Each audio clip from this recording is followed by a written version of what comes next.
Good morning to all. The meeting in connection with 7 a.m. Coffee Talk online program is hereby called to order. Once again, warm good morning to all. ഇന്ന് നമ്മുടെ 7 a.m. Coffee ടോക്കിന്റെ ജൈത്രയാത്രയിലെ 885 ദിവസമാണ്. എന്താലേ 885, 885 ദിവസങ്ങളും വർഷങ്ങളൊന്നും പോയത് അറിഞ്ഞില്ല എന്നുള്ള ഏറ്റവും വലിയ ആ ഒരു യാത്രയിലെ ആ ഒരു വിരസത എന്തുകൊണ്ട് അറിയുന്നില്ല എന്ന് വെച്ച് കഴിഞ്ഞാൽ, റസാഖ് സാറേ, ഓരോ ദിവസം ഓരോ പുതിയ പുതിയ ട്രെയിനേഴ്സ് വരുന്നു. 800-ൽ പല ദിവസങ്ങളിൽ പല ട്രെയിനേഴ്സും പല കുറെ ആവർത്തിച്ച് വരുന്നുണ്ടെങ്കിലും ഏറെക്കുറെ ഇവിടെയുള്ള ഓഡിയൻസിന് അതൊരിക്കലും ഒരു മടുപ്പുളവാക്കുന്നില്ല. കാരണം എന്ന് വെച്ചാൽ ഈ 7 a.m. കോഫി ടോക്കിന്റെ ഒരു സ്ട്രക്ചർ അങ്ങനെയാണ്. ഓഡിയൻസിന് ഏറ്റവും വലിയ സപ്പോർട്ടാണ്. ഇപ്പൊ നമ്മൾ വിചാരിക്കും, ഇപ്പൊ റസാഖ് സാർ വിചാരിക്കുന്നുണ്ടാവും നമ്മുടെ ഇപ്പൊ ഫ്ലോറിൽ കേരളക്കാർ മാത്രമേ ഉള്ളൂ. എന്നാൽ ആക്ച്വലി അങ്ങനെ അല്ല. ഇപ്പോൾ നമ്മുടെ ഉസ്മാൻജി ഇരുന്ന് ഫുഡ് കഴിച്ചുകൊണ്ടിരിക്കുന്നത്, അദ്ദേഹം കഴിക്കുന്നത് നമ്മൾ സാധാരണ ഇപ്പൊ ഞാൻ പറയും പാലക്കാട് മട്ട കൊണ്ടാണ് ഇന്ന് പുട്ട് കഴിച്ചതെന്ന് പറയും. പക്ഷെ ഉസ്മാൻജി പറയും ഞാൻ പാലക്കാടൻ മട്ട കൊണ്ടല്ല, മലേഷ്യൻ മട്ട കൊണ്ടുള്ള പുട്ടാണ് ഞാൻ തട്ടിക്കൊണ്ടിരിക്കുന്നത് പറയും. അപ്പൊ സ്വാഭാവികമായിട്ട് നാഗേഷേട്ടൻ പറയും ഞാൻ എന്റെ പുട്ട് കഴിച്ചു കഴിഞ്ഞു, ഞാനിപ്പോ US-ലുള്ള പുട്ട് കഴിച്ചിട്ടാണ് ഇന്നത്തെ ഡിന്നർ എന്റെ കഴിച്ചുകൊണ്ടിരിക്കുന്നത്. അങ്ങനെ കേരളത്തിൽ അങ്ങോളം ഇങ്ങോളമുള്ള ബേബി സാർ ഉൾപ്പെടെയുള്ള ഒരുപാട് ആളുകളുടെ എല്ലാ ദിവസവും രാവിലെയുള്ള ഒരു 7 മണിക്കുള്ള ഒരു കൂട്ടായ്മ തന്നെയാണ് ഈ പ്രോഗ്രാം 885 ദിവസത്തിലേക്ക് എത്തിയതെന്ന് സൂചിപ്പിക്കാൻ വേണ്ടിയാണ് പറഞ്ഞത്. Once again warm good morning to all. അതോടൊപ്പം തന്നെ ഒരു കുഞ്ഞു കൗതുകത്തിന് വേണ്ടിയിട്ട് ചാറ്റ് ബോക്സ് യൂസ് ചെയ്യുക. ഇപ്പൊ നിങ്ങൾ എല്ലാവരും ഇരിക്കുന്ന സ്ഥലം എവിടെ നിന്നാണ് നിങ്ങൾ ജോയിൻ ചെയ്തിട്ടുള്ളതെന്ന് ചാറ്റ് ബോക്സ് കമന്റ് ചെയ്യാവോ? ഒരു കൗതുകത്തിന് വേണ്ടിയിട്ട്. എവിടെ നിന്നൊക്കെ ഒരു നമുക്കറിയാലോ എവിടെ നിന്നൊക്കെ ആളുകൾ ഉണ്ടെന്ന് അറിയാൻ. അതിന് വേണ്ടിയിട്ട് മാത്രമാണ്. കഴിയുന്നവർ ചെയ്താൽ ഏറ്റവും. Bangalore, oh amazing. Kannur, okay, വരട്ടെ, വന്നുകൊണ്ടിരിക്കട്ടെ. Today invite our welcome speech Shri Nagesh sir. Nagesh sir, please. Yes. Good morning to all. Online session for self-updating എന്നുള്ള ഒരു കൺസെപ്റ്റിൽ തുടങ്ങിയ ഒരു പ്ലാറ്റ്ഫോമാണ് 3 വർഷം മുമ്പേ ഡോക്ടർ ഹൈദർ സാറാണ് തുടങ്ങി വെച്ചിട്ടുള്ളത്. കണ്ടിന്യൂനായിട്ട് ജനങ്ങളെ സപ്പോർട്ട്, അത് എന്താ വെറും കേരളം മാത്രമല്ല, പല പ്രദേശങ്ങൾക്ക് സ്പ്രെഡ് ചെയ്തിട്ടുള്ള, കാസർഗോഡ് നിന്ന് ട്രിവാൻഡ്രം വരെയും കൂർഗ്, മലേഷ്യ, അങ്ങനെ ഇടയ്ക്ക് നമ്മുടെ ഇവിടെ സ്വിറ്റ്സർലാൻഡിൽ നിന്നാണ്, അങ്ങനെയൊക്കെ അവിടെ നിന്നൊക്കെ ചില ആൾക്കാർ ചേരലുണ്ട് ഈ പ്ലാറ്റ്ഫോമിൽ. അങ്ങനെ വളർന്നു വരുന്ന ഒരു പ്ലാറ്റ്ഫോം. വെറും ഇങ്ങനെ ഓൺലൈൻ സെഷന് മാത്രമല്ല, നല്ലൊരു ബന്ധം പുലർത്തുന്ന ഒരു കൂട്ടായ്മയാണ്. പ്രഗത്ഭരായ കുറേ സർവീസ് മേഖലകളിൽ നിന്നൊക്കെ റിട്ടയർ ചെയ്ത സോഷ്യൽ ആക്ടിവിറ്റീസിൽ പ്രഗത്ഭരായ ആൾക്കാർ ഒരു കൂട്ടായ്മയാണ് ഈ പ്ലാറ്റ്ഫോം. അപ്പോൾ ഈ പ്ലാറ്റ്ഫോമിൽ പാർട്ടിസിപ്പേറ്റ് ചെയ്യുന്നത് തന്നെ ഒരു ഭാഗ്യമാണ്.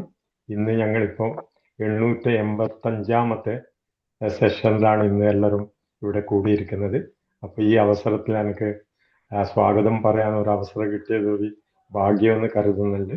ആദ്യമായിട്ട് ഇന്നത്തെ ചെയർമാൻ ഞങ്ങൾ ഷിജി സാറിന് ഹാർദികമായി സ്വാഗതം നേരുന്നുണ്ട്. പിന്നെ ഇന്നത്തെ ട്രെയിനർ അബ്ദുൾ റസാഖ് സാർ, അതും ഒരു കൗതുകമാണ്. PHC ഖത്തറിൻ്റെ ഒരു ഹെൽത്ത് കെയർ സർവീസിൻ്റെ സൂപ്രണ്ടൻ്റാണ് ഞങ്ങൾക്ക് ഇന്നിവിടെ ട്രെയിനറായിട്ട് കിട്ടിയിട്ടുള്ളത്. അപ്പോൾ ഈ പ്ലാറ്റ്ഫോമിൻ്റെ മഹിമ അതിനുകൊണ്ട് തന്നെ മനസ്സിലാവുന്നുണ്ട്. അപ്പോൾ അദ്ദേഹത്തിനും അബ്ദുൾ റസാഖ് സാറിന് എല്ലാവർക്കും വേണ്ടിയിട്ട് ഞാൻ സ്വാഗതം നേരുന്നുണ്ട്. പിന്നെ ഈ പ്ലാറ്റ്ഫോം ഇത്ര ഭംഗിയായിട്ട് കൊണ്ട് നടക്കാൻ പ്രവർത്തിച്ചുകൊണ്ട് വരുന്നതും അതിനുവേണ്ട എല്ലാ പരിശ്രമം ചെയ്യുന്നുണ്ട് കോർഡിനേറ്ററായ മുജീബ് സാറ്, രേഖ മാഡം, ഇടയ്ക്ക് സുനില മാഡമും ഉണ്ടായിരുന്നു. പിന്നെ ഷിജി സാറ്, ഹൈദർ ഇഷാം സാറ്, അവർക്കും എല്ലാവർക്കും സ്വാഗതം നേരുന്നുണ്ട്. 2 ലോക്കൽ ഓർഗനൈസേഷൻ ഇപ്പോൾ ഹോസ്റ്റ് ചെയ്യുന്നത് നിജിൽ നാരായണനും ജിൻസി സാംസൺ, അവർക്കും സ്വാഗതം നേരുന്നുണ്ട്. പിന്നെ ഇതിൽ ഇടയ്ക്കിടയ്ക്ക് ക്വിസ് മാസ്റ്ററായിട്ട് വരുന്ന മനോജ് സാറിനും, പിന്നെ ഇതിൻ്റെ പ്രഗത്ഭരായ പാർട്ടിസിപ്പൻസ്, ഒന്ന് നമ്മളെ കബീർദാസ് സാർ ആയിരിക്കട്ടെ, ഉസ്മാൻ സാർ ഫ്രം മലേഷ്യ, പിന്നെ വിൻസെന്റ് ജോസഫ് സാർ, അങ്ങനെ കുറേ ആൾക്കാർ ഇതിൽ പാർട്ടിസിപ്പേറ്റ് ചെയ്യുന്നുണ്ട്. അവരെല്ലാം സപ്പോർട്ടാണ് ഇത് ഇത്ര ഭംഗിയായിട്ട് നടക്കുന്നുള്ളത്. അപ്പോൾ എല്ലാ പാർട്ടിസിപ്പൻസിനെയും ഒരിക്കൽ കൂടി എന്ന് പറഞ്ഞാൽ, ഒരു പ്രോഗ്രാം സക്സസ് ആയിട്ട് പോകണമെങ്കിൽ നല്ല പാർട്ടിസിപ്പൻസ് വേണം. ഏകദേശം ചില സന്ദർഭത്തിൽ 100ഓളം ക്രോസ് ചെയ്തിട്ട് കയറാൻ പറ്റാത്ത സിറ്റുവേഷനൊക്കെ വന്നിട്ടുണ്ട്. അല്ലെങ്കിൽ എന്ന് എവറേജ് 60+ ഉള്ള ഒരു പ്ലാറ്റ്ഫോമാണ്.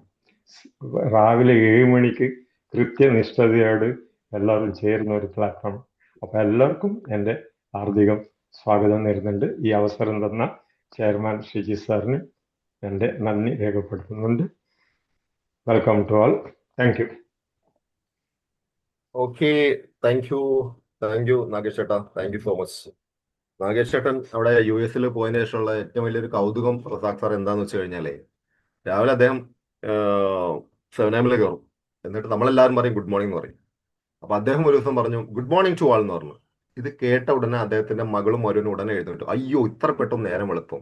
കാരണം അവിടെ ഏകദേശം 9 സമയമാവുന്നുള്ളൂ, അവർ ഉറങ്ങാൻ പോകുന്നുള്ളൂ. നാഗേഷ് ഏട്ടൻ നമ്മളെ കേരളത്തിലേക്ക് വേണ്ടിയിട്ടാണ് ഗുഡ് മോർണിംഗ് പറഞ്ഞത്. അപ്പോൾ ഓക്കെ, എനിവേ നാഗേഷ് ഏട്ട നൈസ് ആയിട്ടുള്ള ഒരു വെൽക്കം സ്പീച്ച് ആയിട്ടുണ്ട്. Thank you. ഏതായാലും മക്കളും പേരക്കുട്ടികളൊക്കെ മൊത്തം അവിടെ അടിച്ചു പൊളിക്കും. ഓക്കെ, അതോടൊപ്പം തന്നെ ഞാൻ ഒരു കാര്യം പറഞ്ഞിരുന്നു ചാറ്റ് ബോക്സിൽ നിങ്ങൾ സ്ഥലം പറയാൻ വേണ്ടിയിട്ട്.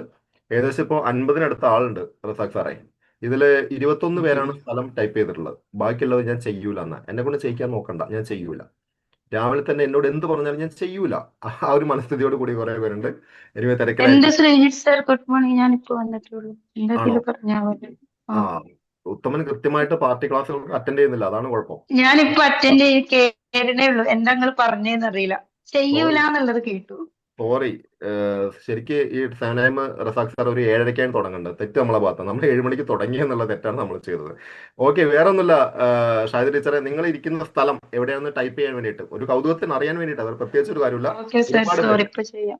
Okay, right. ഒരുപാട് പേര് റസാഖ് സാറെ കയറിയിട്ടുണ്ട്. മസ്കറ്റ് എന്ന് ആനന്ദ് സാർ ഉണ്ട്, ഞാൻ നോട്ട് ചെയ്തിട്ടുണ്ട്. അതോടൊപ്പം തന്നെ Perinthalmanna, Attingal, Ottapalam, USA, Ernakulam, Qatar sir കയറിയിട്ടുണ്ട്, കോഴിക്കോട്. അങ്ങനെ ഇപ്പൊ റസാഖ് സാർ, ഇപ്പൊ ഞങ്ങളുടെ ഒരു കൂട്ടായ്മ ഏകദേശം മനസ്സിലായല്ലോ. ഒരു തീർച്ചയായും കേരളത്തിന്റെ ഓൾമോസ്റ്റ് ഫൈൻ ആയിട്ട് എല്ലായിടത്തും ഉണ്ട്. അതോടൊപ്പം തന്നെ നമ്മുടെ കാഞ്ചനമാലയുടെ നാട്ടിൽ നിന്നും സീന ഷിനോജ് കോഴിക്കോട് മുക്കത്ത് കയറിയിട്ടുണ്ട്. Okay, Kasaragod, okay, Kottayam, Tirur, Ernakulam, okay, Vadakara, ഇപ്പൊ ചറവറാന്ന് വന്നുകൊണ്ടിരിക്കും, അയലക്കാട് മുതൽ എല്ലാവരും ഉണ്ട്. Okay, thank U. നെന്മാറിൽ നിന്ന് ശിവാസായിട്ട് വന്നിട്ടുണ്ട്. അപ്പൊ ഇനി ഒട്ടും സമയം കളയണ്ട, നമുക്ക് ഇന്നത്തെ ട്രെയിനറിലേക്ക് പോകാം. ഈ ലോകത്തെ ഏറ്റവും വലിയ സമ്പത്ത് എന്താന്ന് ചോദിച്ചു കഴിഞ്ഞാൽ നമ്മളെല്ലാവരും ഉത്തരം പറയും ഒരുപാട് വസ്തു ഉണ്ടെങ്കിൽ ഒരു മനുഷ്യന് സമ്പന്നനാവും, ഗോൾഡ് ഉണ്ടെങ്കിൽ സമ്പന്നനാവും. അൻസാരി സാറേ, അതും അല്ലെങ്കിൽ എന്തായിരിക്കും, കുറച്ച് ഡെപ്പോസിറ്റ് ഉണ്ടെങ്കിൽ, ബാങ്കിൽ ഡെപ്പോസിറ്റ് ഉണ്ടെങ്കിൽ സമ്പത്ത് ഉണ്ടായിരിക്കും എന്നാണ് ഒറ്റയടിക്ക് വരുന്നത്. അംബികമേം, ഇങ്ങനെയൊന്നല്ല. താടിക്ക് കൈ കൊടുത്തിരുന്നോടൊന്നും കാര്യമില്ല. എന്താണ് യഥാർത്ഥ സമ്പത്ത് എന്ന് ചോദിച്ചാൽ, ഒരു മനുഷ്യന്റെ ഏറ്റവും വലിയ സമ്പത്ത് ഒരു ആരോഗ്യമാണ്. ആരോഗ്യമില്ലെങ്കിൽ ഇത് എന്തെങ്കിലും ഉണ്ടായിട്ട് കാര്യമുണ്ടോ? നമുക്ക് സൂം അടക്കം വർക്ക് കഴിക്കാൻ പറ്റുമോ, അല്ലെ ഹെൽത്ത് ഇല്ലെങ്കിൽ? അപ്പൊ ഒരു മനുഷ്യനെ സംബന്ധിച്ച് ഏറ്റവും വലിയ സമ്പത്ത് എന്നുള്ളത് ആരോഗ്യമാണ്. ഈ ഏറ്റവും നല്ല ഒരു ആരോഗ്യത്തിന്റെ ഉള്ള ഒരു മനുഷ്യൻ എങ്ങനെ ആയിരിക്കണം എന്ന് ചോദിച്ചു കഴിഞ്ഞാൽ, അദ്ദേഹത്തിന് ധനവും സ്ഥാനവും സ്ഥാപനവും ഇതൊന്നും അല്ല വേണ്ടത്. പൂർണ്ണമായ സന്തോഷം നൽകില്ല.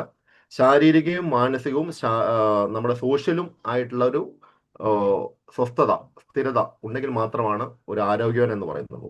ഈ ടോപ്പിനെ കുറിച്ച് ഇന്ന് നമുക്ക് സംസാരിക്കാൻ എത്തിയിട്ടുള്ളത്, ഇപ്പൊ ഖത്തറിൽ നിന്നാണ് ട്രെയിനർ ജോയിൻ ചെയ്തിട്ടുള്ളത് അബ്ദുൾ റസാഖ് സാറാണ്. ഹെൽത്ത് ഇൻഫർമേഷനെ കുറിച്ചാണ് നമ്മൾ സംസാരിക്കുന്നത്. അദ്ദേഹം PHDCയിൽ ഹെൽത്ത് കെയർ സിസ്റ്റത്തിൽ വർക്ക് ചെയ്യാണ്. സൈക്കോളജിസ്റ്റ് ആൻഡ് ട്രെയിനറാണ്. MSc documentation and MA psychology എന്നുള്ള ആ ഒരു ക്വാളിഫിക്കേഷൻ കുട്ടിയാണ് അദ്ദേഹം വന്നിട്ടുള്ളത്. നിറഞ്ഞ സ്നേഹാദരോട് കൂടിയിട്ട് 7am കോഫി ടോക്കിന്റെ ഫ്ലോറിലേക്ക് സ്വാഗതം ചെയ്യുന്നു. Sir, this floor is your. Thank you so much. Thank you Sreejith sir, Nagesh sir. 885-ാമത്തെ കോഫി ടോക്ക് സെഷനിൽ എനിക്ക് ഈ ഒരു അവസരം തന്ന ഡയറക്ടർ മനോജ് സാറ്, അതിൻ്റെ സപ്പോർട്ടിംഗ് ടീം മെമ്പേഴ്സ്, കോർഡിനേറ്റേഴ്സ് എല്ലാവർക്കും ഞാൻ എൻ്റെ നന്ദി അറിയിക്കുകയാണ്. വളരെ പോസിറ്റീവായിട്ടുള്ളൊരു ഗ്രൂപ്പാണ് കോഫി ടോക്ക്. എനിക്ക് പല സമയത്ത് ഞാൻ കയറാൻ ശ്രമിക്കാറുണ്ട്. വളരെ വൈബ്രൻ്റ് ആയിട്ടുള്ള ഒരു ഗ്രൂപ്പാണ്. മോർണിംഗ് തന്നെ എല്ലാവർക്കും വളരെ പോസിറ്റീവ് എനർജി കൊടുക്കുന്ന ഒരു ഗ്രൂപ്പിന് ഞാൻ പ്രത്യേകം, നിങ്ങളുടെ ഈ ഒരു കൺസിസ്റ്റൻ്റ് ആയിട്ടുള്ള 885 എന്ന് പറയുമ്പോൾ അതിൻ്റെ പിന്നിൽ ഇതിൻ്റെ പിന്നിൽ പ്രവർത്തിക്കുന്ന ഒരുപാട് ആളുകളുണ്ട്. അവർക്കെല്ലാം ഇനിയും ഇത് മുന്നോട്ട് കൊണ്ടുപോകാൻ ആകട്ടെ എന്ന് ഞാൻ ആശംസിക്കുന്നു ഈ ഒരു അവസരത്തിൽ. അതുപോലെ ഇന്ന് 56 പേരാണ് കാണിക്കുന്നത് ഇതിൽ ജോയിൻ ചെയ്തവർ. എല്ലാവർക്കും ഈ പ്രഭാതത്തിൽ നല്ലൊരു സുപ്രഭാതം ഞാൻ നേർന്നുകൊള്ളുന്നു. എല്ലാവരും ശ്രദ്ധിച്ച് കാണുമല്ലോ, ഇന്നത്തെ എൻ്റെ ടോപ്പിക് വ്യത്യസ്തമായിരിക്കും. മിക്കപ്പോഴും ഇതിൽ പിന്നെ സൈക്കോളജിക്കൽ റിലേറ്റ് ചെയ്തിട്ടോ അങ്ങനെയുള്ള സബ്ജക്റ്റൊക്കെ ആയിരിക്കും കൂടുതൽ ആളുകൾ പ്രസൻറ്റ് ചെയ്യുന്നത്. ഇന്ന് ഞാനിവിടെ പ്രസൻറ്റ് ചെയ്യുന്നത് health care system public awareness എന്ന ടോപ്പിക്കിനെ കുറിച്ചാണ്. അപ്പോൾ ഞാൻ ആദ്യമായിട്ട് നിങ്ങളോടൊരു ചോദ്യം ചോദിക്കട്ടെ. ഒരുപാട് ആളുകൾ പിന്നെ പറയാറുള്ള ഒരു കാര്യമാണ്. ഞാനൊരു കുറേ വർഷങ്ങളായിട്ട് ഇതുവരെയും ഹോസ്പിറ്റലിൽ പോയിട്ടില്ല, ഡോക്ടറെ കണ്ടിട്ടില്ല. അങ്ങനെ ഒരു 3-4 വർഷമൊക്കെ ആയിട്ട് തീരെ ഹോസ്പിറ്റലിൽ പോകാത്ത ആരെങ്കിലും ഉണ്ടെങ്കിൽ ഒന്ന് കമൻറ്റ് ബോക്സിൽ യെസ് എന്നൊന്ന് ടൈപ്പ് ചെയ്യണേ. ഓക്കെ. നമ്മുടെ നിത്യജീവിതത്തിൽ നമ്മൾ ഒഴിച്ചുകൂടാനാവാത്ത ഒരു മേഖലയാണ് ഹെൽത്ത് കെയർ സിസ്റ്റം എന്ന് പറയുന്നത്. നമ്മുടെ പേഴ്സണലായിട്ടും നമുക്ക് അസുഖം വരാം. നമ്മളുടെ വേണ്ടപ്പെട്ടവർ എന്തെങ്കിലും ഒരു അസുഖം വന്നാൽ നമ്മൾ ഹോസ്പിറ്റലിൽ പോയി വിസിറ്റ് ചെയ്യാറുണ്ട്. അങ്ങനെ പല രീതിയിലും ഇപ്പോൾ ഇവിടുത്തെ പുതിയ കാലഘട്ടത്തിൽ ഡോക്ടേഴ്സ് ഷോപ്പിംഗ് എന്ന് പറയുന്ന ഒരു പ്രവണതയുണ്ട്. നമുക്ക് അസുഖമില്ലെങ്കിലും അസുഖമാണെന്ന് വിചാരിച്ചിട്ട് ഡോക്ടറെ കാണുന്ന പ്രവണത. അപ്പോൾ അങ്ങനെ പല രീതിയിലും നമ്മൾ ഹോസ്പിറ്റലിൽ നമുക്ക് ഒഴിച്ചുകൂടാനാവാത്ത ഒരു മേഖലയാണ്. അപ്പോൾ എന്തൊക്കെയാണ് നമ്മളൊരു പബ്ലിക് എന്നുള്ള നിലയിൽ ഹെൽത്ത് കെയറിനെ കുറിച്ചിട്ട് അറിഞ്ഞിരിക്കേണ്ട നമ്മുടെ അവകാശങ്ങൾ, നമ്മളുടെ ഉത്തരവാദിത്തങ്ങൾ, പിന്നെ അതുപോലെ തന്നെ നമ്മൾ മനസ്സിലാക്കേണ്ട ചില കാര്യങ്ങളെക്കുറിച്ചിട്ടാണ് ഞാൻ ഇന്ന് ഈ ഒരു സെഷനിൽ നിങ്ങൾക്ക് മുമ്പിൽ അവതരിപ്പിക്കാൻ ശ്രമിക്കുന്നത്. അപ്പോൾ എല്ലാവർക്കും ഇത് ഒരു നല്ലൊരു പിന്നെ അവയർനെസ് ആയിരിക്കുമെന്ന് ഞാൻ വിചാരിക്കുന്നു. എന്തെങ്കിലും ഒരു സംശയങ്ങളോ കാര്യങ്ങളോ ഉണ്ടെങ്കിൽ നമുക്ക് പ്രോഗ്രാം കഴിയുമ്പോൾ പിന്നെ സംശയ നിവാരണവും ഡിസ്കഷന് ചെയ്യാം. പോയിന്റുകൾ നോട്ട് ചെയ്ത് വെക്കുക. പിന്നെ നമുക്കറിയാം health care system first level of health care സിസ്റ്റമാണ്. ശ്രീജിത്ത് സാർ, ഹെൽത്ത് കെയർ സിസ്റ്റത്തെക്കുറിച്ച് അതിൻ്റെ ലെവലിനെ കുറിച്ച് വല്ല ധാരണയുണ്ടോ? എത്ര ടൈപ്പ് ഹെൽത്ത് കെയർ സിസ്റ്റം ഉണ്ടെന്നുള്ള കുറിച്ച്? ഓക്കെ, ഞാൻ പറയാം. ഹെൽത്ത് കെയർ സിസ്റ്റം മെയിനായിട്ട് സ്ലൈഡ് മാറുന്നില്ലല്ലോ. സ്ലൈഡ് കാണുന്നുണ്ടോ സാറേ? ഇല്ല, ഇപ്പൊ ഇല്ല സാറേ. മാറിയിട്ടില്ല സാർ. അയാളത് വിലുവ അയച്ചിട്ട്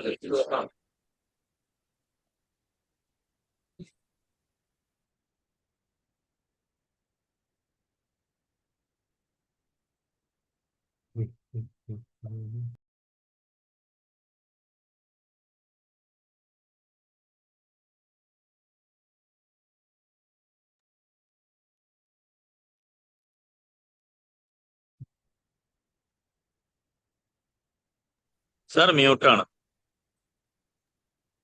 ഹലോ സാറേ, എന്തോ പ്രാക്ടിക്കൽ പ്രോബ്ലം ഉണ്ട്, ഞാൻ പറഞ്ഞോളാം. കോസ്റ്റ് ആയിട്ടുണ്ട്. അത് അവിടുത്തെ സാറിന്റെ സിസ്റ്റത്തിന്റെ വിഷയമായിരിക്കും. ഓക്കെ. ഹെൽത്ത് കെയർ സിസ്റ്റം മെയിനായിട്ട് 3 ടൈപ്പാണ് ഉള്ളത്. ഒന്ന് primary level care, 2 second speciality, 3 multi speciality. ഇങ്ങനെ 3 ടൈപ്പ് സ്പെഷ്യാലിറ്റികളാണ് നമുക്ക് ഹെൽത്ത് കെയർ സിസ്റ്റത്തിലുള്ളത്. അതിൽ പ്രൈമറി കെയർ എന്ന് പറയുന്നത് നമുക്കറിയാം, നമുക്ക് നിസ്സാരമായ എന്തെങ്കിലും ചെറിയ ചുമ, പനി, ജലദോഷമൊക്കെ വരുന്ന സമയത്ത് നമ്മൾ നമ്മുടെ വീടിൻ്റെ അടുത്തുള്ള പ്രൈമറി ഹെൽത്ത് കെയർ സെൻറ്ററിൽ പോകാറുണ്ട്. ഇപ്പോൾ ഫാമിലി ആരോഗ്യ കേന്ദ്രം എന്ന പേരിൽ അറിയപ്പെടുന്നു. അവിടെ ഒരു ഫാമിലി ഫിസിഷ്യൻ ഉണ്ടാകും. പിന്നെ ഒരു അത്യാവശ്യം വേണ്ട ട്രീറ്റ്മെൻറ്റിന് വേണ്ടിയുള്ള നേഴ്സ്, അതുപോലെ ലാബ് സൗകര്യങ്ങൾ, കാര്യങ്ങളെല്ലാം ഉണ്ടാവും. പ്രൈമറി കെയറിൻ്റെ പ്രധാനമായിട്ടുള്ള ഉദ്ദേശം രോഗങ്ങളെ തടയുക എന്നുള്ളതാണ്. അതായത് പിന്നെ പ്രിക്കോഷൻ എടുക്കേണ്ട കാര്യങ്ങൾ, അതായത് ഒരു നമ്മുടെ പ്രദേശത്ത് പ്രഗ്നൻ്റ് ആയിട്ടുള്ള ലേഡീസ്, അതേപോലെ തന്നെ ഇൻഫൻ്റ് ആയിട്ടുള്ള കുട്ടികൾക്ക് വാക്സിനേഷൻ സൗകര്യം ചെയ്യുക. അതുപോലെ വർക്കേഴ്സ്, അത് ആശാ വർക്കേഴ്സുമായിട്ട് സഹകരിച്ച് അവർക്ക് വേണ്ടിയിട്ടുള്ള ന്യൂട്രീഷ്യസ് ഫുഡ് അറേഞ്ച് ചെയ്യുക. പിന്നെ അങ്ങനെയുള്ള കാര്യങ്ങളാണ് പ്രൈമറി കെയറിൻ്റെ പ്രധാന ദൗത്യം എന്ന് പറയുന്നത്.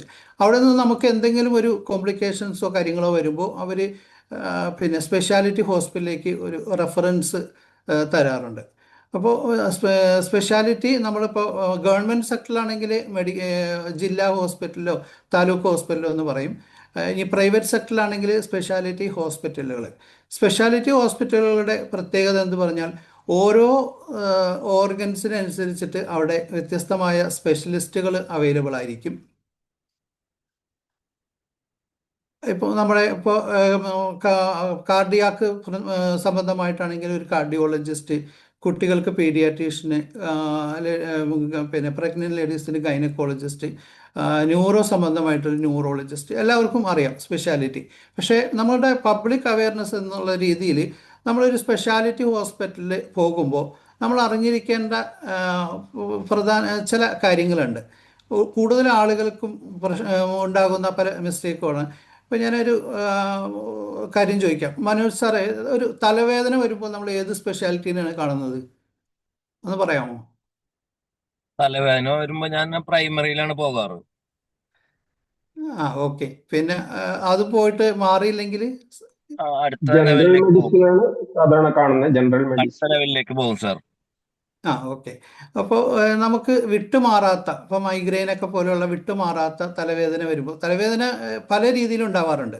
ഒന്ന് നമ്മുടെ കണ്ണിൻ്റെ കാഴ്ചയുടെ പ്രശ്നം കൊണ്ട് വരുന്ന തലവേദനയുണ്ട്, മൈഗ്രെയിനായിട്ട് വരുന്ന തലവേദനയുണ്ട്. അപ്പോൾ അങ്ങനെ വരുമ്പോൾ സമയത്ത് നമ്മൾ മനോജ് സാറ് പറഞ്ഞതുപോലെ തന്നെ ആദ്യം നമ്മൾ കാണേണ്ട ഒരു പ്രൈമറി ഫിസീഷ്യനാണ്, അതായത് ജനറൽ ഫിസീഷ്യനാണ്. അപ്പോൾ നമുക്ക് അറിയാൻ പറ്റും ഇത് ആ ഡോക്ടർ നമുക്ക് റെഫർ ചെയ്യും, നമ്മൾ കാണേണ്ടത് ഒരു ഒഫ്താൾമോളജിസ്റ്റിനെയാണോ അല്ലെങ്കിൽ ഒരു ന്യൂറോളജിസ്റ്റിനെയാണോ എന്ന്. സാധാരണ രീതിയിൽ നമ്മളുടെ പിന്നെ നാട്ടിൽ കോമൺ ആയിട്ട് കാണുന്ന ഒരു മിസ്റ്റേക്ക്, നമ്മൾ ഏതെങ്കിലും അറിയാതെ ഏതെങ്കിലും ഒരു സ്പെഷ്യലിസ്റ്റിനെ പോയി കണ്ടിട്ട് അവിടെ നിന്ന് മരുന്നെല്ലാം കുടിച്ച് അത് കഴിഞ്ഞ് പിന്നെ എല്ലാ മരുന്നുകൾ കുടിച്ച് മാറാത്തൊരവസ്ഥ വരുമ്പോൾ അവിടുന്ന് ഡോക്ടർ പറയും ഇത് വേറൊരു സ്പെഷ്യലിസ്റ്റിനെയാണ് കാണേണ്ടത്. ഇപ്പോൾ വയറുവേദന വരുമ്പോൾ സത്യത്തിൽ നമുക്ക് പിന്നെ ഉദര സംബന്ധമായ പല അസുഖങ്ങളും വരുമ്പോൾ കാണേണ്ടത് പിന്നെ ഗ്യാസ്ട്രോ എൻട്രോളജിസ്റ്റിനെയാണ്. അപ്പോൾ നമ്മൾക്ക് കറക്റ്റായിട്ട് പ്രോപ്പറായിട്ട് പിന്നെ സാധാരണ ജനങ്ങൾക്ക് ഇതിനെക്കുറിച്ചിട്ടുള്ള മെഡിക്കൽ ഫീൽഡായിട്ട് യാതൊരു ബന്ധവും കാര്യങ്ങളും ഇല്ലെങ്കിൽ നമ്മൾ ആദ്യം തന്നെ പിന്നെ ഒരു സെക്കൻഡ് ഒപ്പീനിയൻ എന്നുള്ള രീതിയിൽ, അല്ല പ്രൈമറി ഒപ്പീനിയൻ എന്നുള്ള രീതിയിൽ ഒരു ഫിസീഷ്യനെ ആദ്യം തന്നെ ജനറൽ ഫിസീഷ്യനെ കണ്ടിട്ട് നമ്മൾ കറക്റ്റായിട്ട് നമുക്ക് വേണ്ട സ്പെഷ്യലിസ്റ്റിനെ കാണാം. അപ്പോൾ സെക്കൻഡറി ലെവലിലുള്ള ഹോസ്പിറ്റൽ സ്പെഷ്യാലിറ്റിയിൽ നമുക്ക് സ്പെഷ്യലിസ്റ്റ് ഡോക്ടേഴ്സ് ഉണ്ടാവും, അതുപോലെ അഡ്വാൻസ്ഡ് ആയിട്ടുള്ള എക്യുപ്മെൻറ്റ്സ്, പിന്നെ സ്കാനിങ് സിസ്റ്റം, MRI, അൾട്രാസൗണ്ട് തുടങ്ങിയ സിസ്റ്റം ഉണ്ടാവും. അവിടെ നിന്നും നമ്മളുടെ അസുഖം ഭേദമായില്ലെങ്കിൽ നമ്മൾ പോകുന്ന മൂന്നാമത്തെ മേഖലയാണ് ടെർഷറി ഹോസ്പിറ്റൽ എന്ന് പറയുമ്പോൾ. ടെർഷറി ഹോസ്പിറ്റൽ എന്ന് പറയുമ്പോൾ നമ്മൾ പിന്നെ ഗവൺമെൻറ് സെക്ടറിൽ ടെർഷറി ഹോസ്പിറ്റൽ എന്ന് പറയുന്നത് എന്താണ് ശ്രീജിത്ത് സാറേ ഒന്ന് പറയാമോ? മെഡിക്കൽ കോളേജസ് ആണോ? ടെർഷറി സെക്ടർ ഗവൺമെൻറ്റിൽ നമ്മൾ മെഡിക്കൽ കോളേജുകൾ പറയും. പിന്നെ പ്രൈവറ്റിൽ മൾട്ടി സ്പെഷ്യാലിറ്റി ഹോസ്പിറ്റൽ ഇതുപോലെ മെഡിക്കൽ കോളേജുകളൊക്കെ അഡ്വാൻസ്ഡ് ആയിട്ട്, അതായത് കോംപ്ലിക്കേറ്റഡ് കേസുകൾ ഡീൽ ചെയ്യുന്ന പിന്നെ മൾട്ടി സ്പെഷ്യാലിറ്റി ഡോക്ടേഴ്സ് ഉണ്ടാവും. പിന്നെ വെൽ ഡെവലപ്ഡ് ആയിട്ടുള്ള പിന്നെ ട്രെയിൻഡ് ആയിട്ടുള്ള ഫിസീഷ്യൻസ് ഉണ്ടാവും. അതേപോലെ തന്നെ നമുക്ക് ക്യാൻസർ ട്രീറ്റ്മെൻ്റ് ആണെങ്കിൽ chemotherapy, blood bank, pet scan, അങ്ങനെ തുടങ്ങിയ അഡ്വാൻസ്ഡ് ആയിട്ടുള്ള എല്ലാ സംവിധാനങ്ങളും ഉണ്ടാവും. കൂടാതെ മൾട്ടി സ്പെഷ്യാലിറ്റി ഹോസ്പിറ്റലിന് ഒരു മൾട്ടി ഡിസിപ്ലിനറി ടീം ഉണ്ടാവും. അപ്പോൾ നമ്മളൊരു സ്പെഷ്യലിസ്റ്റിനെ കാണുമ്പോൾ പിന്നെ ഡിഫറെൻറ്റ് ടൈപ്സ് അതുകൂടാതെ ഒരു മൾട്ടി ഡിസിപ്ലിനറി ടീം ഡിസ്കസ് ചെയ്തിട്ടാണ് നമുക്ക് നമ്മുടെ ട്രീറ്റ്മെൻറ്റും കാര്യങ്ങളൊക്കെ തീരുമാനിക്കുന്നത്. ഇപ്പം ഞാൻ നിങ്ങൾക്കൊരു ഈ 3 ലെവലിനെ കുറിച്ചിട്ടൊരു കോമൺ ആയിട്ടുള്ളൊരു അവയർനെസ് തന്നതാണ്. അപ്പോൾ 3 ലെവൽ ഓഫ് ഹെൽത്ത് കെയർ ആണുള്ളത്. ഒന്ന് primary, secondary speciality, tertiary hospital. ഇനി അടുത്ത സെക്ഷൻ എന്ന് പറയുന്നത് ഹോസ്പിറ്റൽ ലെവലിൽ നമുക്കൊരു നമ്മൾ ISO പിന്നെ സ്റ്റാൻഡേർഡ് ഒക്കെ പോലെ തന്നെ ഹോസ്പിറ്റൽ മേഖലകളുണ്ട് അതിൻ്റെ അക്രഡിറ്റേഷൻ പ്രൊസീജിയർ. അതായത് ഇപ്പം മെഡിക്കൽ ടൂറിസം ഒക്കെ വളരെ ഡെവലപ്പ് ആയിക്കൊണ്ടിരിക്കുന്ന ഒരു കാലഘട്ടമാണല്ലോ. അപ്പോൾ വിദേശികളൊക്കെ നമ്മുടെ നാട്ടിൽ ട്രീറ്റ്മെൻറ്റിന് വരുന്ന സമയത്ത് ആ ഹോസ്പിറ്റൽ അക്രഡിറ്റഡ് ആണോ ഇല്ലയോ എന്നുള്ളത് അവർ ചെക്ക് ചെയ്യും. അപ്പോൾ നമ്മളുടെ നാട്ടിൽ അക്രഡിറ്റഡ് ഹോസ്പിറ്റലുകളുണ്ട്, ഏതൊക്കെ ടൈപ്പ് ഹോസ്പിറ്റലുകളാണ് എന്നൊക്കെ നമുക്കൊന്ന് ജസ്റ്റ് ഒന്ന് നോക്കാം. ഇതിൽ ആർക്കെങ്കിലും ഒന്ന് പറയാമോ നമ്മുടെ നാട്ടിൽ ഹോസ്പിറ്റൽ മേഖലകളിൽ കൊടുക്കുന്ന അംഗീകാരത്തിൻ്റെ സർട്ടിഫിക്കറ്റുകൾ ഏതൊക്കെയാണെന്ന് അറിയാവുന്നവരാരെങ്കിലും ഒന്ന് പറയണമെങ്കിൽ നല്ലതായിരിക്കും. Sir, ISO and NABH. Very good. ആരാ പറഞ്ഞത്?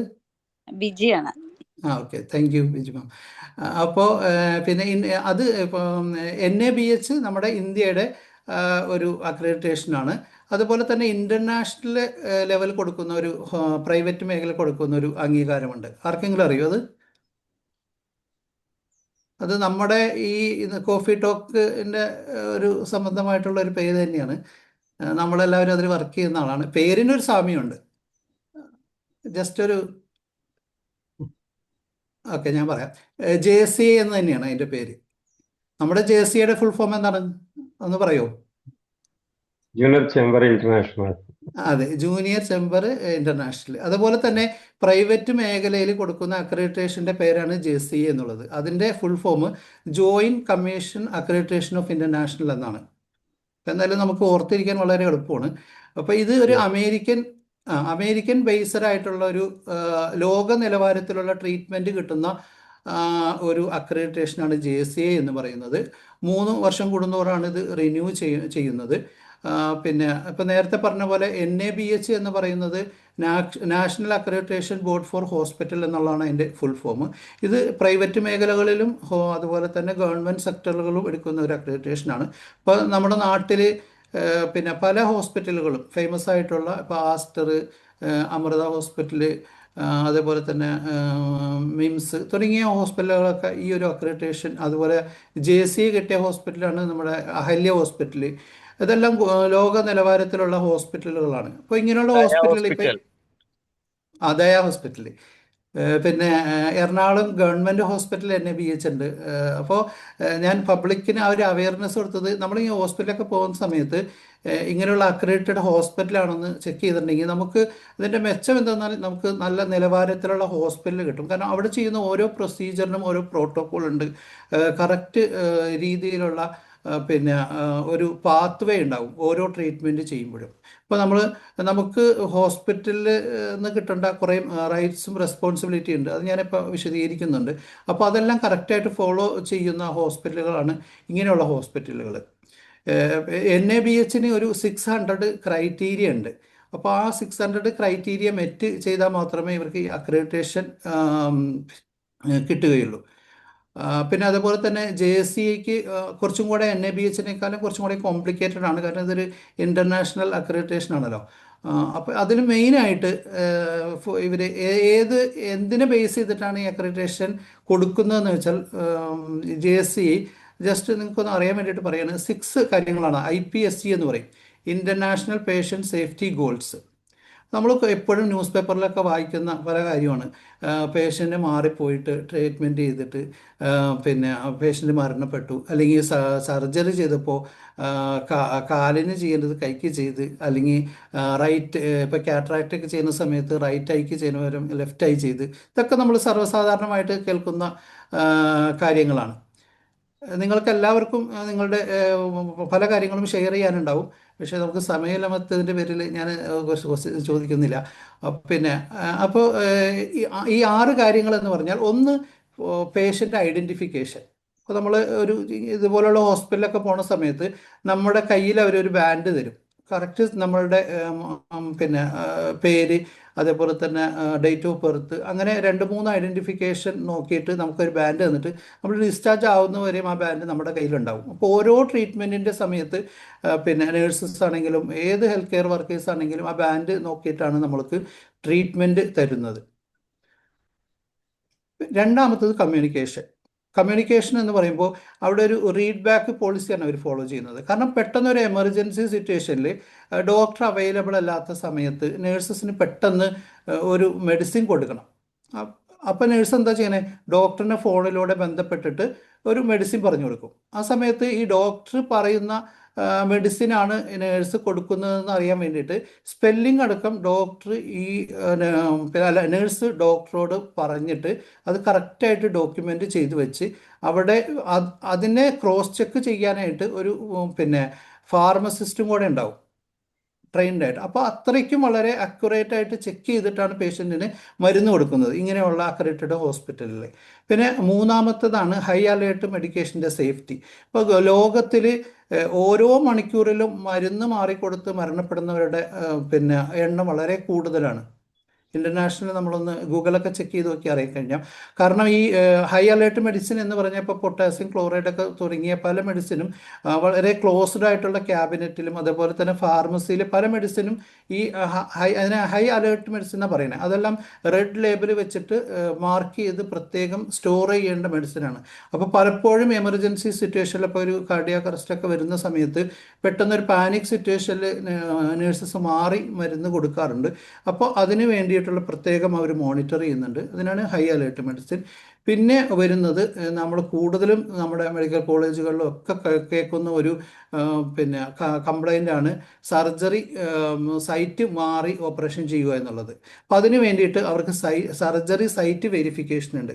ഈ ഒരു പ്രൊസീജിയറിന് വേണ്ടിയിട്ട് ഒരു ടീം മെമ്പേഴ്സ് ഉണ്ട്. അതിന് അനസ്തെറ്റിസ്റ്റ്, ഡോക്ടേഴ്സ്, ഇവർ വന്നിട്ട് നമുക്ക് ചെയ്യേണ്ട ഏത് സൈറ്റാണോ അവിടെ ഒരു പിന്നെ മാർക്ക് ചെയ്തിട്ട് കറക്റ്റായിട്ട് സർജറി സൈറ്റ് വെരിഫിക്കേഷൻ എന്ന് പറയുന്ന ഫോമിൽ സൈൻ ചെയ്ത് കറക്റ്റായിട്ട് നമ്മൾ അതിന് കൺസെൻറ്റ് ഫോം സൈൻ ചെയ്യണം. അപ്പോൾ പലപ്പോഴും നമ്മൾ ഹോസ്പിറ്റലിൽ നേഴ്സസും ഡോക്ടേഴ്സൊക്കെ പല ഫോമുകളിലും നമ്മളെ കൊണ്ട് സൈൻ ചെയ്യിക്കാറുണ്ട്. പക്ഷെ നമ്മളതൊന്നും വായിച്ച് നോക്കാറില്ല എന്നുള്ളതാണ്. അപ്പോൾ അതെല്ലാം പ്രത്യേകം നമ്മൾ പബ്ലിക് എന്നുള്ള രീതിയിൽ മനസ്സിലാക്കേണ്ട കാര്യമാണെന്ന് ഞാൻ ഈ ഒരു സന്ദർഭത്തിൽ ഓർമ്മിപ്പിക്കുകയാണ്. പിന്നെ ഉള്ളത് അഞ്ചാമത്തത് ഹോസ്പിറ്റലിൽ നിന്ന് കിട്ടുന്ന ഇൻഫെക്ഷനാണ്. ഹോസ്പിറ്റലിൽ നിന്ന് പിന്നെ നമുക്കറിയാം പിന്നെ ഹോസ്പിറ്റലിൽ നിന്ന് കിട്ടുന്ന ഇൻഫെക്ഷന് പറയുന്നത് നോസോകോമിയൽ ഇൻഫെക്ഷൻ എന്നാണ്, അല്ലെങ്കിൽ ഹോസ്പിറ്റൽ അസോസിയേറ്റഡ് ഇൻഫെക്ഷൻ എന്നും പറയാറുണ്ട്. പിന്നെ പല രീതിയിൽ, അതായത് ഹെൽത്ത് കെയർ വർക്കേഴ്സ് പിന്നെ പ്രോപ്പറായിട്ട് ഹാൻഡ് ഹൈജീൻ ചെയ്യാത്തതിൻ്റെ പേരിൽ പിന്നെ ഒരുപാട് ആളുകൾക്ക് ഹോസ്പിറ്റലിൽ നിന്ന് ഇൻഫെക്ഷൻ കിട്ടാറുണ്ട്. അതുപോലെ തന്നെ ഹോസ്പിറ്റലിൽ അഡ്മിറ്റായി കിടക്കുന്ന പേഷ്യൻറ്റിന് കത്തീറ്ററൊക്കെ ഇടുന്ന സമയത്ത് പ്രോപ്പർ കത്തീറ്ററൈസേഷൻ മാനേജ് ചെയ്യാത്തതിൻ്റെ പേരിൽ, അതുപോലെ തന്നെ ICUവിൽ കിടക്കുന്ന പേഷ്യൻറ്റ് വെൻറ്റിലേറ്ററിൽ കിടക്കുമ്പോൾ ന്യൂമോണിയ വരാൻ, അതായത് വെൻറ്റിലേറ്റർ അസോസിയേറ്റഡ് ന്യൂമോണിയ എന്ന് പറയും, അത് വരാൻ വളരെ ചാൻസ് ഉണ്ട്. അപ്പോൾ ഇതെല്ലാം നമ്മൾ അറിഞ്ഞിരിക്കേണ്ട പല കാര്യമാണ്. അതുകൊണ്ട് പ്രധാനമായിട്ടും പബ്ലിക് എന്നുള്ള രീതിയിൽ നമ്മൾ ആവശ്യമില്ലാതെ ഹോസ്പിറ്റലിലുള്ള സന്ദർശനം ഒഴിവാക്കുക. അതുപോലെ തന്നെ പലപ്പോഴും ഈ ICUവിലൊക്കെ നമ്മൾ പിന്നെ നേഴ്സസിനും ഡോക്ടറോടത്തൊക്കെ നിർബന്ധിച്ച് കയറി കാണാറുണ്ട്. പക്ഷേ പലപ്പോഴും പുറമേ നിന്ന് വരുന്ന നമ്മളുടെ ഇൻഫെക്ഷനൊക്കെ ഇതുപോലെയുള്ള വെന്റിലേറ്റർ അസോസിയേറ്റഡ് ന്യൂമോണിയയ്ക്കും കാരണമാകാറുണ്ട്. പലപ്പോഴും നമ്മൾ അവർ പറയുന്നതൊന്നും കേൾക്കാറില്ല. അപ്പോൾ അതൊരു അവെയർനെസ് എന്നുള്ള രീതിയിൽ നമ്മൾ മനസ്സിലാക്കിയെടുക്കേണ്ട കാര്യമാണ്. പിന്നെ ഈ മെയ്യിൽ നമ്മളൊരു പിന്നെ ഇൻ്റർനാഷണൽ ഹാൻഡ് ഹൈജീൻ എന്ന് പറഞ്ഞ് വേൾഡ് ആയിട്ട് ആഘോഷിക്കുകയുണ്ടായി. മെയ് എത്രാം തീയതിയാണെന്ന് ആർക്കെങ്കിലും പറയാമോ?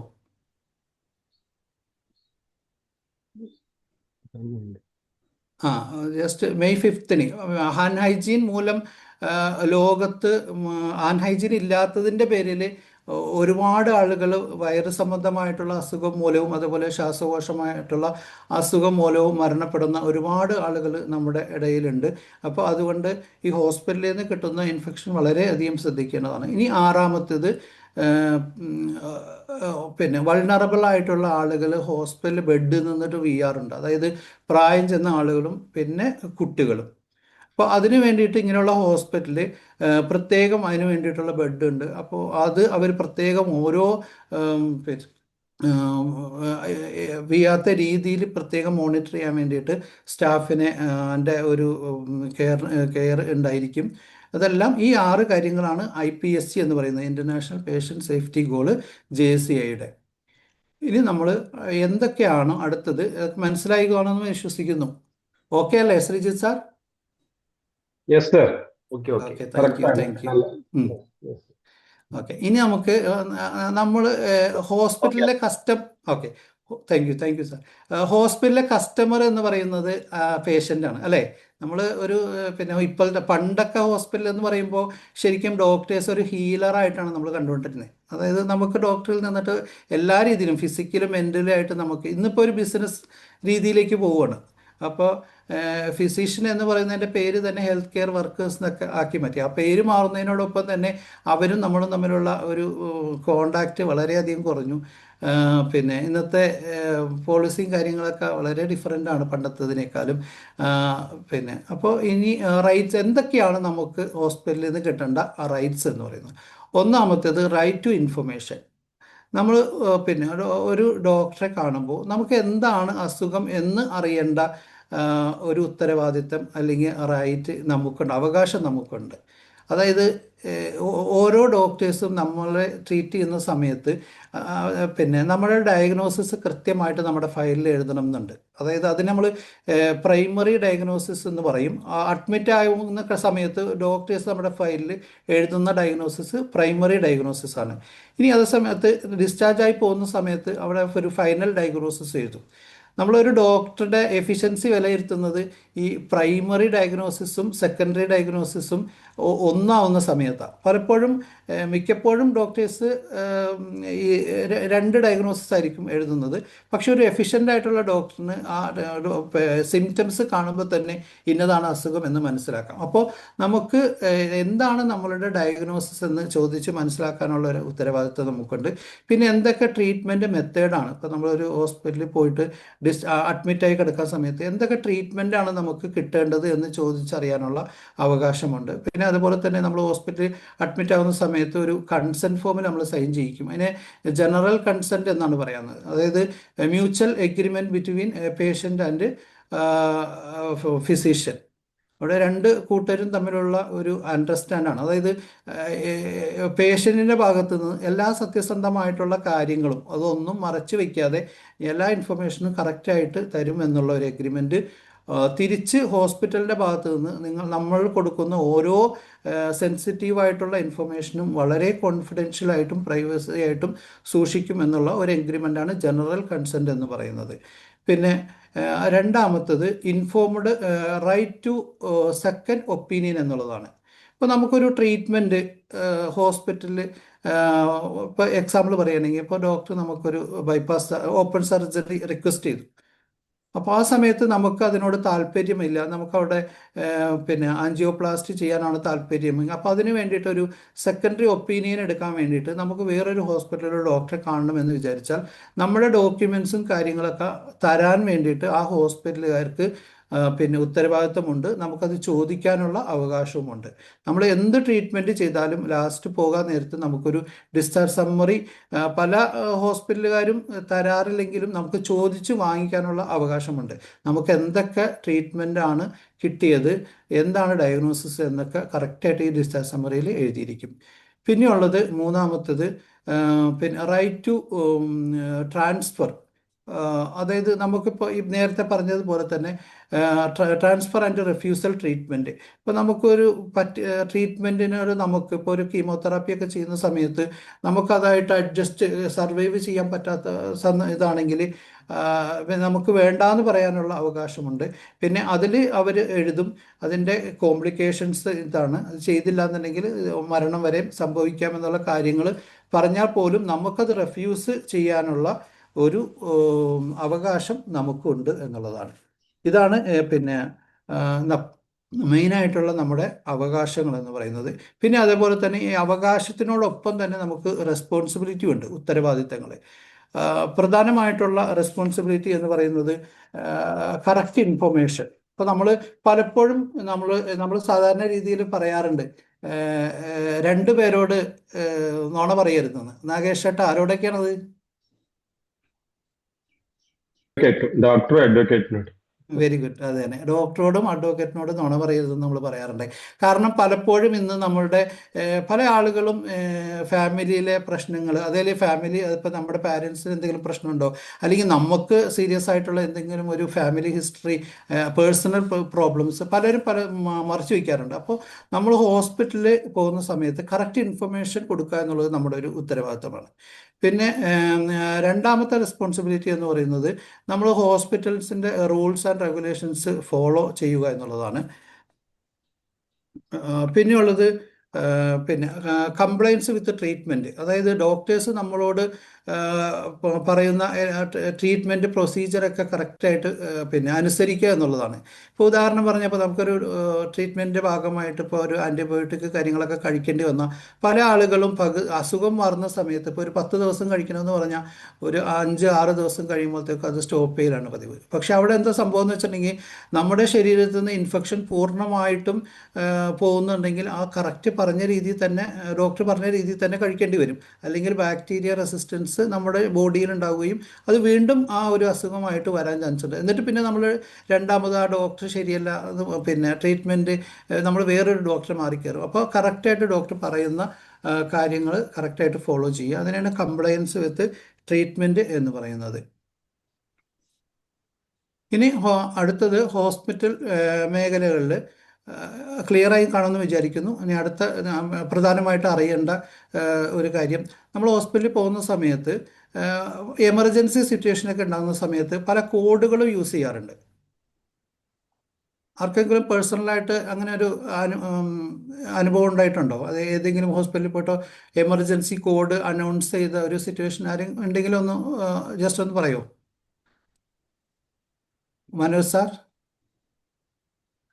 എല്ലാവരും പെട്ടെന്ന് റെഡി ആവാൻ, അതായത് ഇപ്പോ ഈ വെടിക്കെട്ട് അപകടങ്ങളൊക്കെ ഉണ്ടെടുത്ത് ഹെൽത്ത് സിസ്റ്റം പെട്ടെന്ന് അലർട്ട് ആവാൻ എന്തോ ഒരു കോഡ് ഉപയോഗിക്കാറുണ്ടെന്ന് കേട്ടിട്ടുണ്ട്.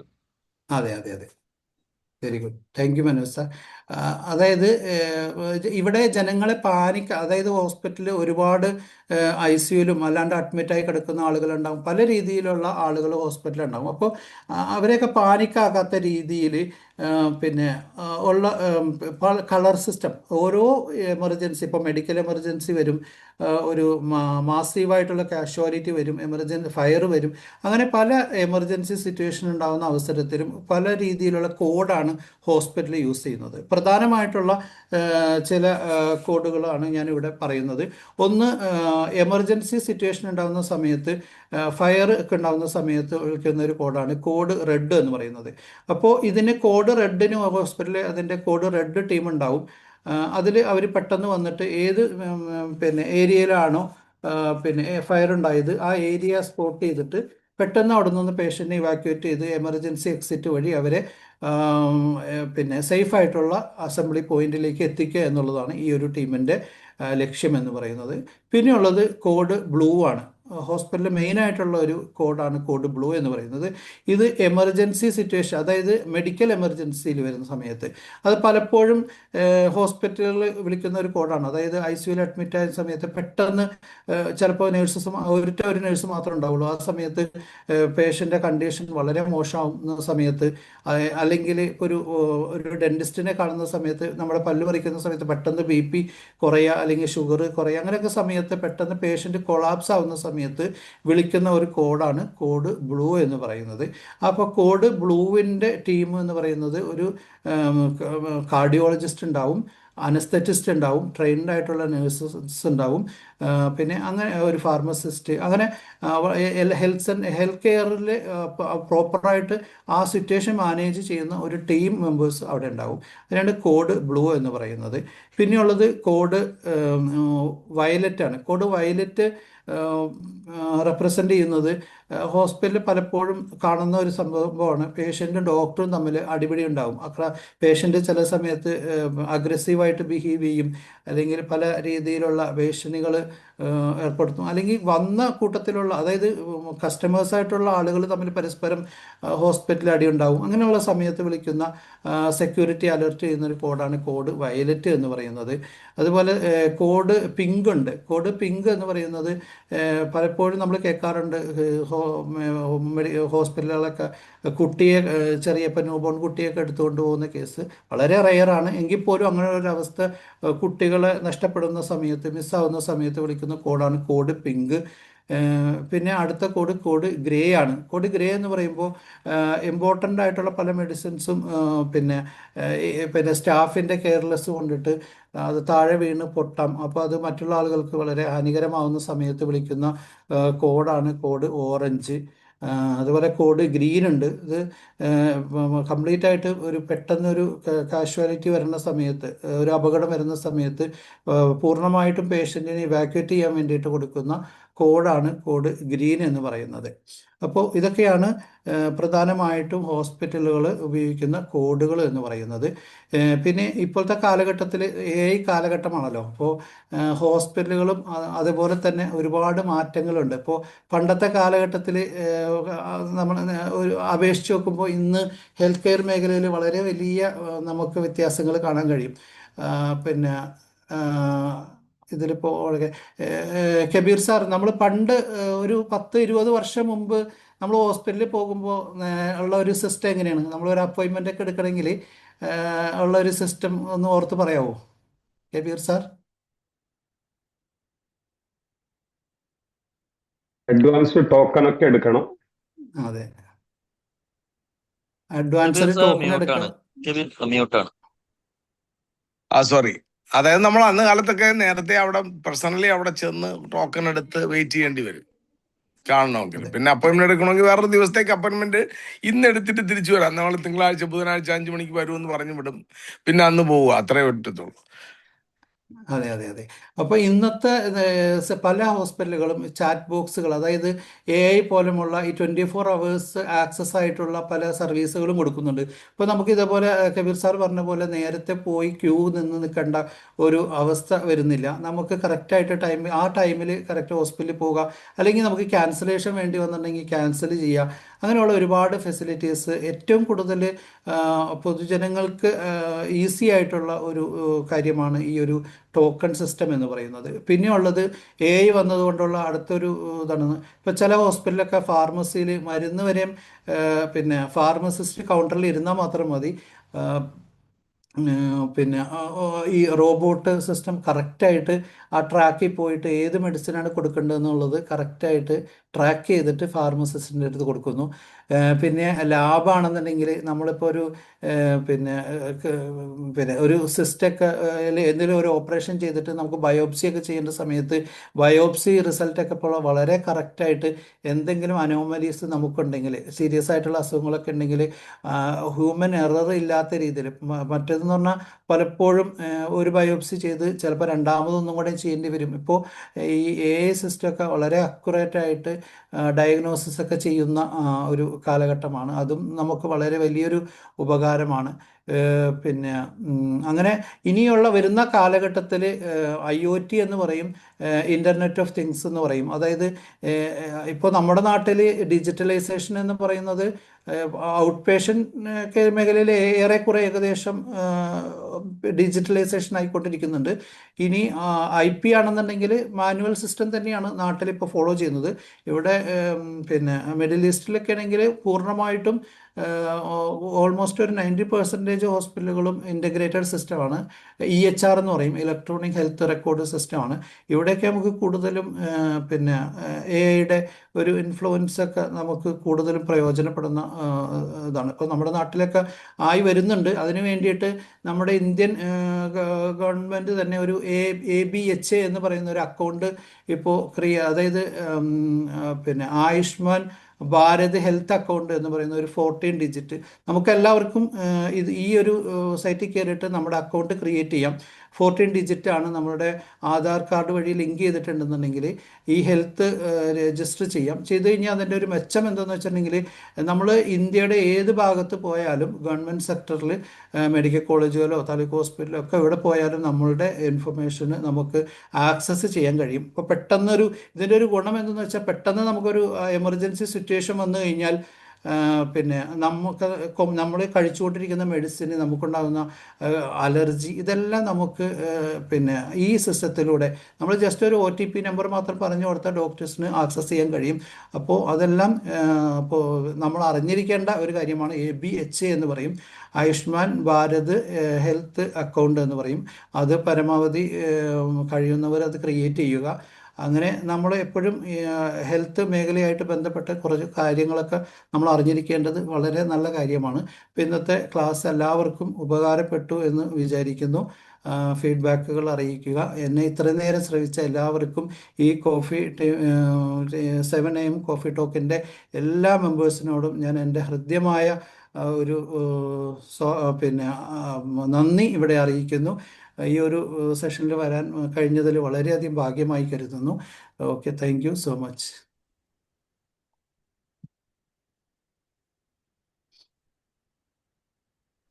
Thank you sir. Thank you so much. Razak സാറേ, ഇപ്പൊ എത്രയും സമയം അവിടെ? 5:20. ഓ, 5:20 ദാറ്റ് ഈസ് ഡെഡിക്കേഷൻ അല്ലേ? നമ്മളെല്ലാവരും രാവിലെ 5 മണിക്കൊക്കെ നന്നായി ഉറങ്ങുകയാണ്. ഏകദേശം ഈ സമയത്ത് 5:20 വൈൻഡപ്പ് ചെയ്യണമെങ്കിൽ എപ്പോ ഈ സെഷൻ തുടങ്ങി ഇങ്ങനത്തെ ടൈം, അതിനു മുന്നേ അദ്ദേഹം എപ്പോ പ്രിപ്പയർഡ് ആയി, അതൊരു മോസ്റ്റ് ഒരു ഇമ്പോർട്ടൻ്റ് കാര്യമാണ്. That is dedication.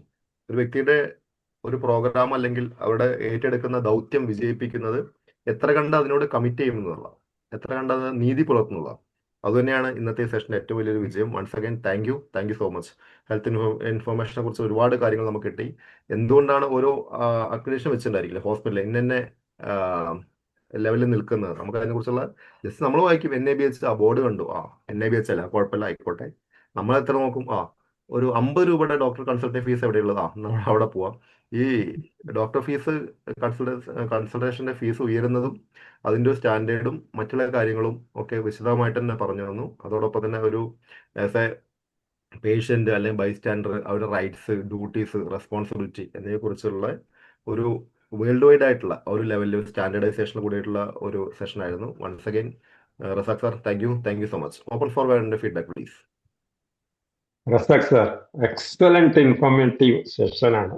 ഞങ്ങളൊക്കെ അറിയേണ്ടതാണ്. ഈ പ്ലാറ്റ്ഫോമിൽ കുറെ മേഖല